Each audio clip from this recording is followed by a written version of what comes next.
half of the light doesn't work. Only 3 lights supposed to be rotating does not rotate. If I try to change the modes from the auxiliary switch which I set up, it doesn't work. This other one completely dead. Completely dead. Polarity are correct.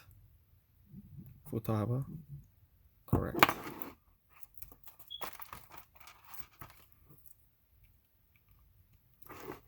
That's all I got.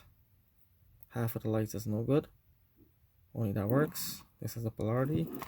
Doesn't even work with the switch.